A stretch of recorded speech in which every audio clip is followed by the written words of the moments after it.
Yet, at the end of the day, my intention alone wasn't the most important thing.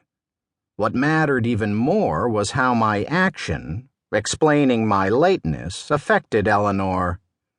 Pretty poorly, it turned out. I basically spit out my gum and then stepped on it. When bad habits happen to good people.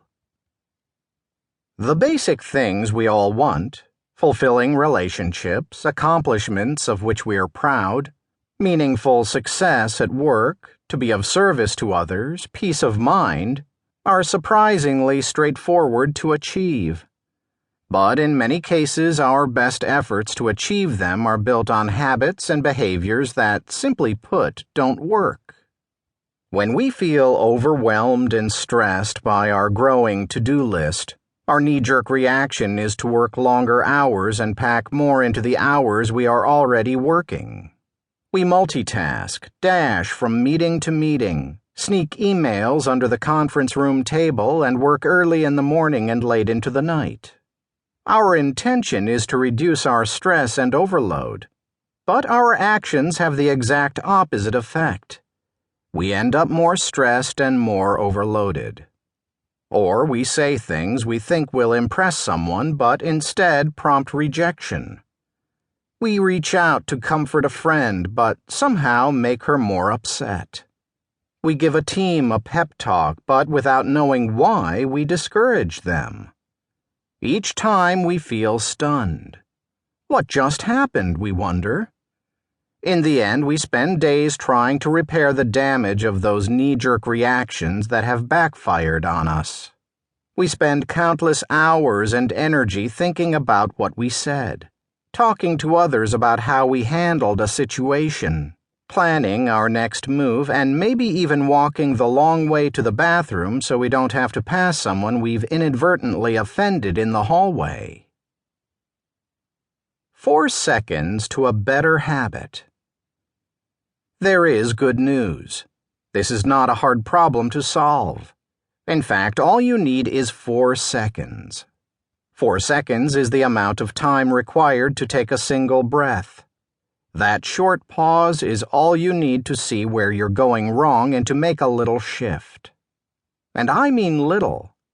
The alternatives I suggest that follow are amazingly straightforward.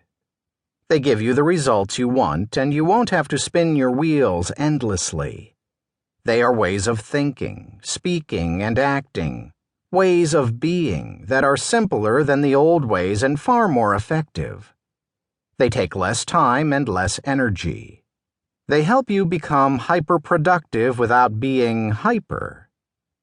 In my book, 18 Minutes, Find Your Focus, Master Distraction, and Get the Right Things Done, I offered a way for you to regain your focus and reshape your days around what matters most to you.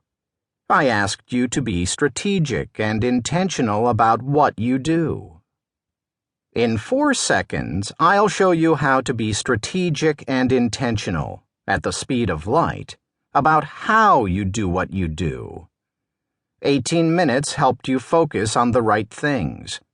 4 seconds will help you get the most out of that focus.